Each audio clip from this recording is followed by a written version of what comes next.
Welcome to Big Blend Radio's California Sequoia Country show, home to Sequoia and Kings Canyon National Parks, Giant Sequoia National Monument and Sequoia National Forest, and the charming historic agricultural communities that make up Tulare County. So welcome everyone. Spring is officially here, and that means it's definitely time to go out into California Sequoia Country. We're talking about Tulare County, which is in central California, and it is home to really the breadbasket. It is the breadbasket. We're talking everything from cheese to peaches, pears, almonds, you name it. Over 300 crops are grown in the region, but it's also known for those giant sequoia trees that you can find up in Sequoia and Kings Canyon National Parks, Giant Sequoia National Monument, and Sequoia National Forest. Today we have Suzanne Bianco from Visit Visalia and Holly Strite from the National Park Service. Both of them are all part of our Sequoia Tourism Council show that we do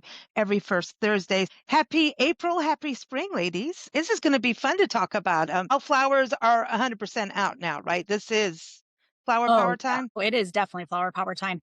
And we've got a little bit of rain in the forecast, so we might get even more. Ooh, very cool. Are the yuccas in bloom yet? I haven't seen the yuccas in bloom yet, but the lupin is just beautiful. And you know how we've got those beautiful purple lupin around the visitor center here in the foothills? There are some white ones blooming too. Wow. Ooh, I like that. Ooh, Yeah. that's kind of not always happening.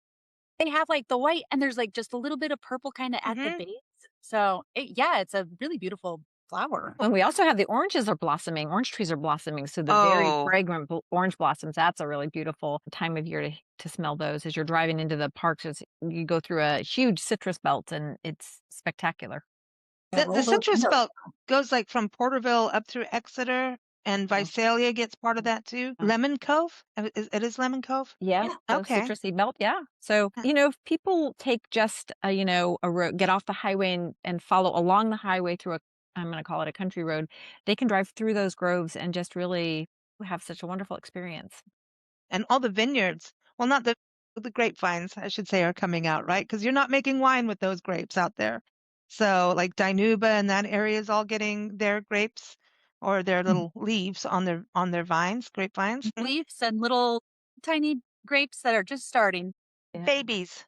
Little Very baby. cool. It is spring. This is the baby time. Now, and that's where you see all the little baby birds and also the spring migration of birds. And then, Holly, are the bears coming out to play I yet? haven't heard anything about the bears coming out yet, but I wouldn't be surprised. We don't have a lot of snow right now. The temperatures have been warm. So I would not be surprised if, the bears are out and about. When do you think the waterfalls start to happen? Waterfalls have already started to happen. We got a couple of winter storms, and then it got very hot. So the snowpack melted unusually quickly after the last storm. And so we had some peak river flow, I would say last week, I think. So the waterfalls are probably very good right now. It's exciting because people can really see a nice waterfall right at Marble Falls, and the foothills are really tough to hike in the summer months because they're so hot and exposed. So I bet that waterfall looks beautiful. It's a great hike to do in the spring to see wildflowers and see that waterfall right now. And then I know that the General's Highway, you've got the Sherman, you got the Grant. Between the two parks also goes through the forest and the monument. So basically the trees don't care about management lines. The trees are like, we're all connected. We're going to go through all of this, but it closes at one portion because of weather and road work and stuff like that. But that is now General Highway is open, but then Kings Canyon going all the way down the canyon. That opens later. Yeah. So the road that goes down to Cedar Grove to Road's End is going to open in late April. Okay. So everyone, that's open. Now, Suzanne, I know being in Visalia in the city there, not that it feels like a city, but you do have an awesome downtown and you have a trolley, which is cool. Is that still going, the trolley? No, it's not. I love the trolley. It's so cute. I know. It is cute. It comes out for special occasions. Okay. Well, that's cool. So the shuttle, though, when does that happen for people that may, get a hotel downtown Visalia, party at night? because you got breweries and pizza and all kinds of good stuff, and then decide to go to the park and hike off whatever they did the night before. Right. There's a shuttle. Yeah, there is a shuttle. The Gateway shuttle that operates from Visalia up to Giant Forest will begin running Memorial Day weekend and run through Labor Day weekend.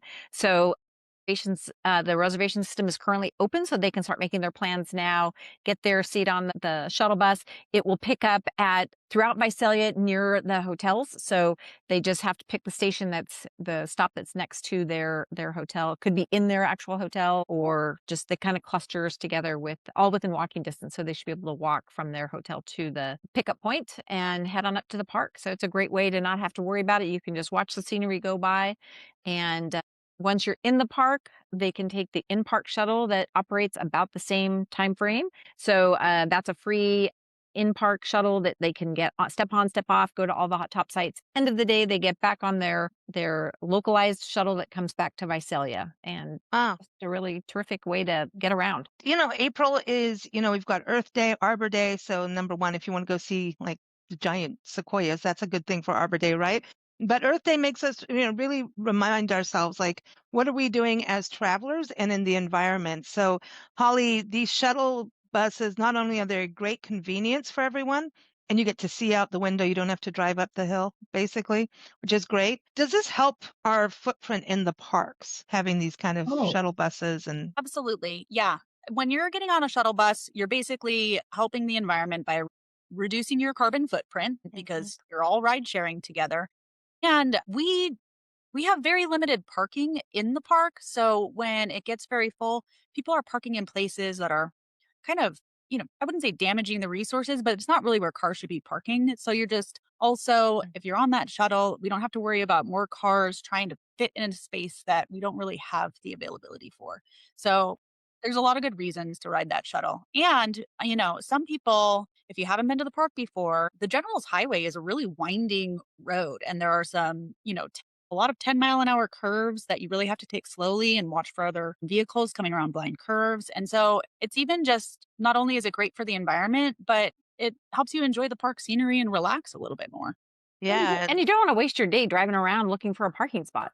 no, Yeah, The other part of exactly. that is you waste a lot of time just driving around looking for a parking spot. And when you could just hop on the shuttle and let it take you directly to the General Sherman tree or directly to Morro Rock, whatever that looks like. So it's an efficient use of your time as well. of Yeah. that. And it's also better for the wildlife too, because if, you go too fast or something, there's deer that hang out, bears. I mean, I've seen bears on the main highway so Yeah. often, it's like, and then, yeah. And before I forget, you've got the cave system in the park, and that's a big deal, Crystal Cave, and that opens in May too. So we're really letting everybody know to start planning ahead of time, because isn't that also a reservation system, Holly, for the cave? Yeah, that's right. So for Crystal Cave, you've got to make your reservations online. And we really encourage folks to look at that ahead of time. Last year, the reservations sold out very quickly.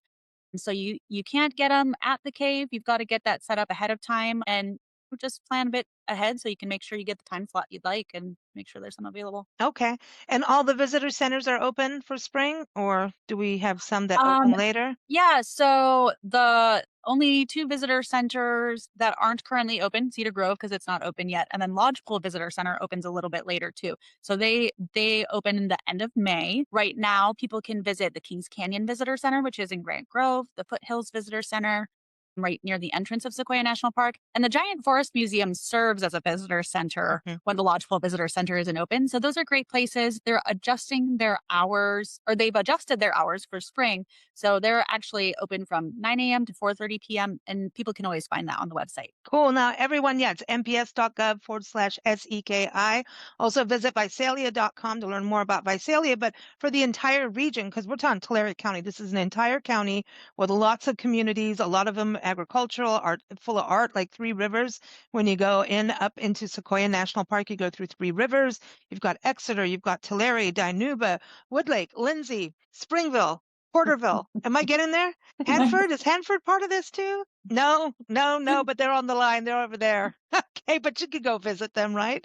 So there's just a lot of different places. So discoverthesequoias.com is where you want to go. So just such a good time of year to be there. And I'm like, as you're all talking, I'm just having all these memories and just even like I can smell those, orange blossoms. And I'm just Yeah. like, this is because it's like honey being everywhere in a way, It just, all right, Probably my favorite time of the year, to be it honest. is. It Yeah. is just spectacular. So if you can do it, do it. And it's not as busy, right, as like summer. That's right. It does still get busy around like spring breaks. That's when Mm, a lot of families are coming in. So it gets a little bit busier during spring break, but otherwise it's not nearly as busy as it is in the summer. People may have seen that the Park Service announced the visitation numbers recently, and a lot of parks, including Sequoia and Kings Canyon, had record visitation again in 2025. So we're over mm. 2 million people are coming to the park Wow. each Just year. proves how much we love our parks, right? That's right. There are treasures, there are national treasures, and we started the park system.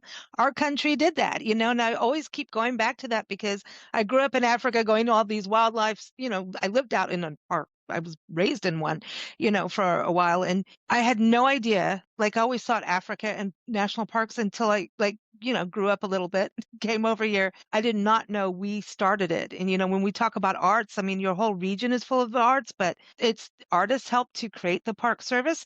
So the Park Service typically has National Park Week in April, but this year because we're celebrating 250 years of America being the United States, right? We're also celebrating 110 years of the National Park Service. So they moved it to when it's the national park's birthday, right? Which isn't it August 25th is the park birthday? 24th? Uh, yeah, None of and it, it's nobody look us up no, on this. the park week is moved to August 22nd through the 30th. Okay, that's so everyone knows that. So that includes Junior Ranger Day. I think it'll include Junior Ranger Day, but also don't wait out. If you're coming before then, just a reminder, you don't have to wait for Junior Ranger Day to have your kiddo fill out one of the Junior Ranger booklets and get sworn in by one of our friendly park rangers at the visitor center. It's a great activity for kids to do, and it's a really nice way for kids to kind of think about the park and learn about how they're interacting with the environment. Mm, It's nice. yeah. Yeah. Now, Suzanne, what is going on in Visalia, the county seat for Tulare? Well, you are. You're not you. You are not the county seat, but if you want to be, you could be. Yeah. I nominate you. I vote for you. Yeah, thanks. Yeah, our city is the county seat in Tulare County. A couple of things that are notable is that it's baseball season. It's really Ah, exciting. Opening day for the Visalia Rawhide will be April 3rd. And it's rawhide. I know, right? And it's kind of exciting because we have a display in our visitor center here in downtown Visalia with jerseys from some of the players that are from Visalia that played ball. So that's kind of exciting. People like Aaron Hill or Stephen Vogt are here, or their jerseys are here on display. One of our Mm, council people who collected them have loaned them to us for a display to highlight baseball. From the ballpark to the national parks, that's our theme here this spring. So Visalia is one of the only ballparks that's within an hour of a national park west of the Mississippi River. So, I mean, there's another one that's on like maybe the west wow. bank of the Mississippi River, but generally speaking, on the West Coast, we're the only ballpark within an hour of a national park. So that's kind of exciting and fun. And, Now I want a hot dog. I know. And it's such a fun ballpark because it's very intimate. And I think one of their key points is that they have one of the closest, I don't know what you call it. The first row of seats is the closest to home plate. So you're really down in the action. And we're really looking forward to a fun season with the Visalia Rawhide this year. Very cool. Now, do you have good hot dog places in Visalia? This is important. Well, there's a fun hot dog spot that's been there for a long time called Taylor's Hot Dog, started by the Taylor family and still run by the Taylor family. It's really a walk-up little restaurant, and don't expect to get anything other than a hot dog, and do not expect to get ketchup because they're very particular about what goes on hot dogs.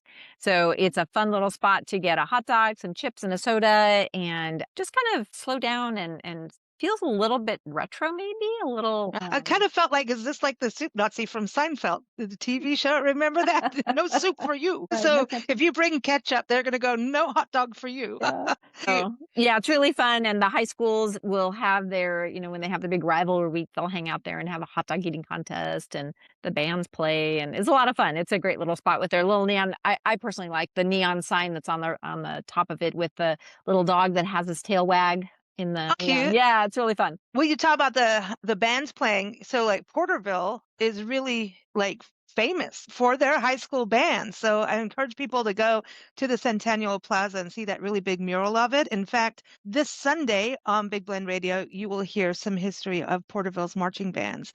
We're doing a whole show just on that. And we have some of the alumni that have been doing it for years and still have their hands in marching bands. So did either of you do marching bands in school or band or anything like that? No, I can barely walk and chew gum, much less play an instrument at the same time. Right? I know. Is it and march in formation? Now come on, Ollie, you're in the military. You know how to do the left, right, left, right? Oh, yeah, I know how to march. And we did have a band flight that specifically they had extra responsibilities in basic training where they had to play their instrument and do all of basic training too. Hot tip, don't sign up for that. Hey, but you know what? Holly did help carry the wreath this past December that was 100 years? Celebrating 100 years? Yes, it was the 100th annual Trek to the Nation's Christmas tree. It was awesome. Well done. This is awesome. Well done. I dig this. And you were talking about baseball history, but the other thing I want to give a shout out to Tulare because the city of Tulare has some Olympians in their history, and they've got a great museum that you can go into and learn more. And there's still people living that have done amazing things, Olympic history that are from Tulare. So what's going on in your county? Maybe it's the food. I think it must be. Is it almost ice cream season yet? Like, we're talking about hot dogs. Now I'm feeling ice cream, Might be training by hiking these tall peaks in the park too. I mean, you get some elevation training. It's a good lake workout. Yeah. Is there any place we can go for snacks in the park? Because Lodgepole normally is the place for snacks, right? And they have ice cream. Yep, Lodgepole Market, Waxahachie Lodge in Kings Canyon. There's a market, a restaurant there. People can get snacks. Then, national parks have good snacks. They do. They carry good snacks. Well, because you got campers too, right? Camping. Holly, what's happening camping? Yeah. Okay, so something that will be really helpful. I don't know how long ago it was that a lot of parks moved to online reservations only, which is a hot topic. But recreation.gov is where people can make their campsite reservations. And so those will start to open up soon for some campgrounds. Now we have 11 campgrounds that will be open this year for visitors to enjoy. But each campground, depending on the space and where it is, kind of serves a little bit of a different purpose. So not all of them open at the same time and not all of them have the same reservation window. So I just wanted to let people know if they're confused about campgrounds because it is complicated. If you go to the campground that you might be interested in, and you can just go to recreation.gov, search Sequoia and Kings Canyon, and it'll come up with the campgrounds. Look at the different campgrounds you're interested in. Right now, there is a little banner or a little note that says reservations will be available on this date, or check back on this date. And that's when people can start to make those reservations online. It's different for every campground. So that might just be something people can look at if they're kind of confused about it. Go in the best information in recreation.gov. Okay.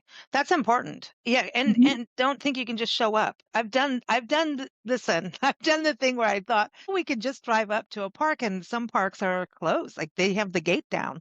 You aren't getting in. That's true. Some places, yeah. I have woken up outside of Petrified Forest National Park with a dinosaur in the window. Really, because they have a dinosaur sculpture. But it was 3 a.m. or something. And so we're just well, let's just sleep. And then this busload of kids came by. It was cool. We were right outside the park, but we couldn't because we stupidly just thought you can, So I've learned, after all these parks we've been to, this is what we do as we travel. Sometimes you've just got to remember, check the websites first. So, yeah. And I think that's for events too, because event things can change. One event too, I know Tulare has their antique farm it's the California Antique Farm Equipment Show. So if you're interested in some of the agricultural heritage and roots and heritage, sorry, I had to do it, of Tulare, you can go to this festival. It's April 17th and 18th. Do you have any other cool events happening in Visalia, Suzanne? Let me see. Rock and Roll Brew Fest is coming up in Okay, yes. April. Yeah, that'll be on April the A- 11th. April is beer month. I don't know. Yeah, I'm I just know, right? making it. Well, what's kind of exciting about it is it supports the Creative Center, which works with developmentally disabled adults who are very creative. So, in our office here at our visitor center on Main Street in downtown Visalia, we have a little gallery space for their work. So, you can come in and take a look at some of their things. You can support the Creative Center by going to the Rock and Roll Brew Fest on April 11th. That's just a really terrific way to get it, sip and help out. Remember, don't they have like a gallery itself or no? Or maybe Yeah, we on went, site. They yeah, really wanted to get their work out to a new audience, yeah, so we offered our office as a little gallery space for some of them. So we have some of their artwork that's for sale. So that's a okay. lot of fun. And the same weekend is the Tulare County Renaissance Fair. So if that's something that's exciting for you, then you've got a lot to do that weekend. That sounds fun. I want to go back into Visalia itself. I was talking about you on a different show, a podcast. It was our National Parks Arts Foundation show that we do every first Friday. We had a couple on, mother and son, and her son, Houston, is a photographer and he has Down syndrome. And they go around the country, around the world. He's been to like 50 or 60 countries doing Wow. photography, and they go and work with cities and communities and parks and all kinds.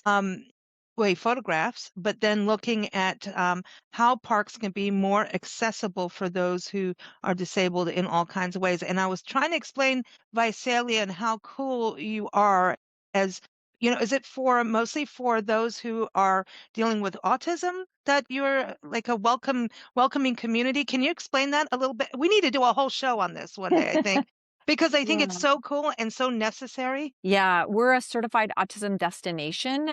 So Okay. that means that our hotels and key tourism assets underwent training, actual training, to help people understand that if you've met a person with autism, you've met only one person with autism. There's a whole range of things. And it's really a spectacular program and very interesting for our group to undergo the training for, because I think it made us aware that, everybody has needs that need to be met. And so what can we do to better, meet them where they are and allow anyone who wants to come and see these spectacular outdoor spaces and families that want to go on vacation together and make happy memories. Well, we can do our part to make that happen. It's a continuous process to kind of learn and understand, but that's what Visalia has done. So we have 40% of our hotels are certified autism centers. So they've met the requirements through an organization called IBCCES that did the training, and the staff is prepared to assist where we can. That's awesome. Now,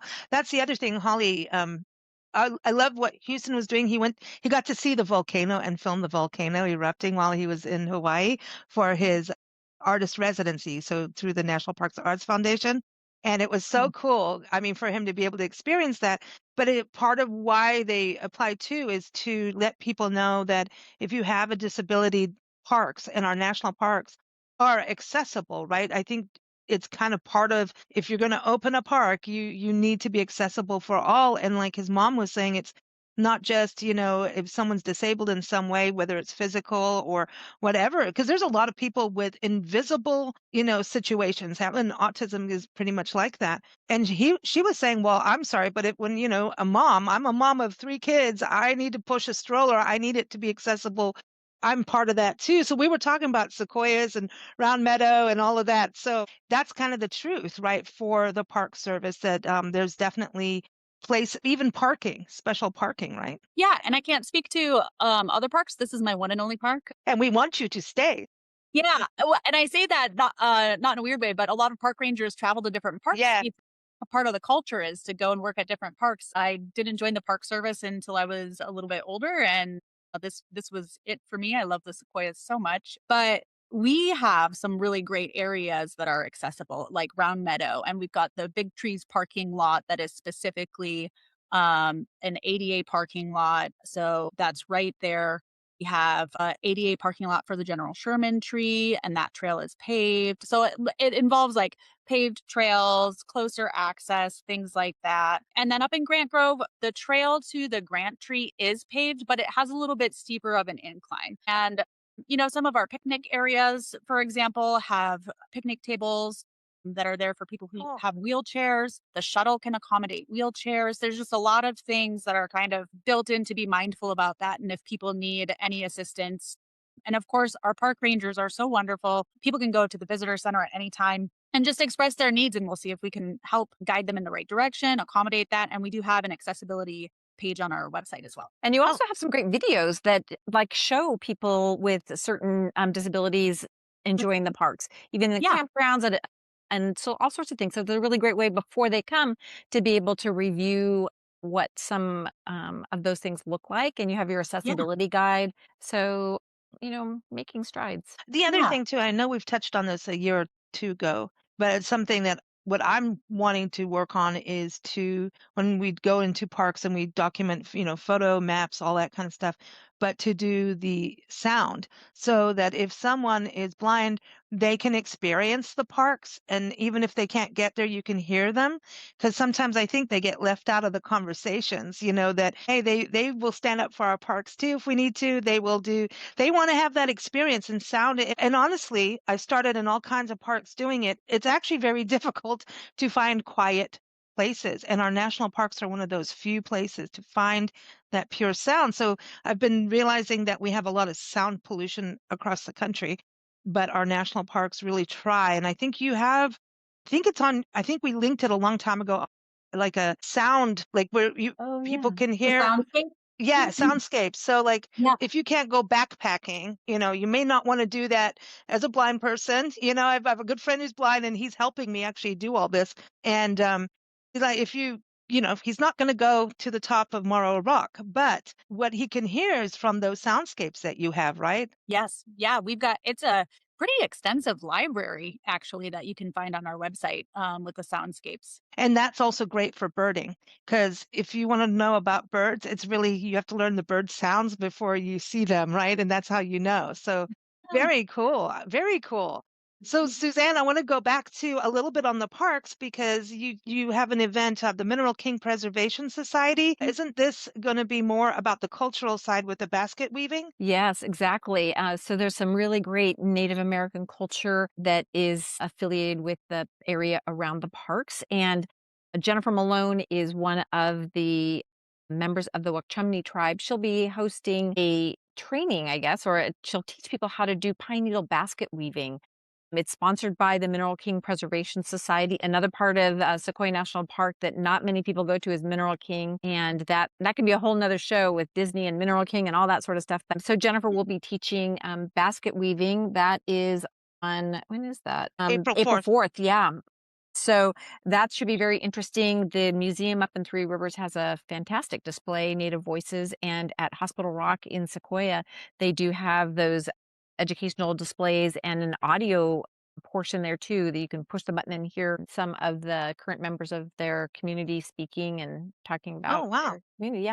And I just want to mention, since you brought up Hospital Rock, we recently had 8 different tribes out for a cultural burn at Hospital Rock. So if you haven't been to Hospital Rock in a while, now is a good time to go see what that landscape looks like after the tribes and park together have kind of thinned out some things and done some cultural burning to restore the area. They have what's called a see-through forest concept the tribes are teaching us about, and that's really so that you can see through the forest. And a cool story that I actually was privileged to hear from one of the tribe members is that, they used to kind of use these cultural burns and thin out the forest for the see-through forest so that they could see the kids playing, like where they're at.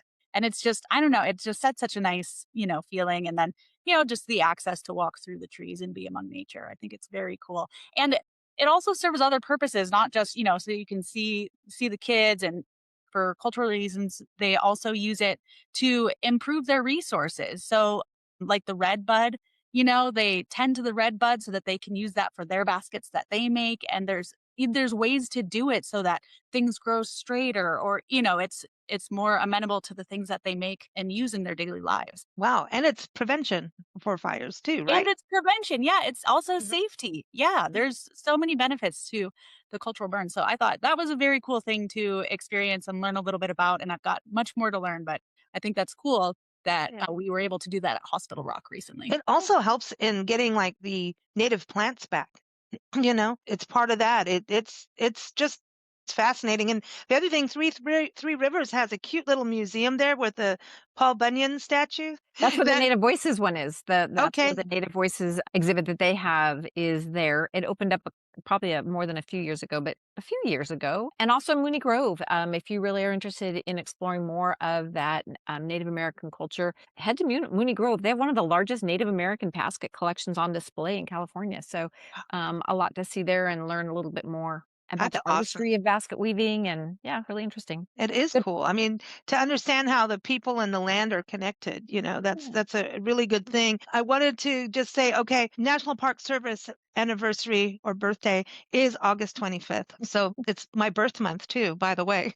I wanted to touch on before we go that the Dark Sky Festival, Stargazing, all of that September 11th through 13th, people should put on their calendars for coming up in the fall. Just, it's almost fall, y'all. Can you believe it? Winter's over, right?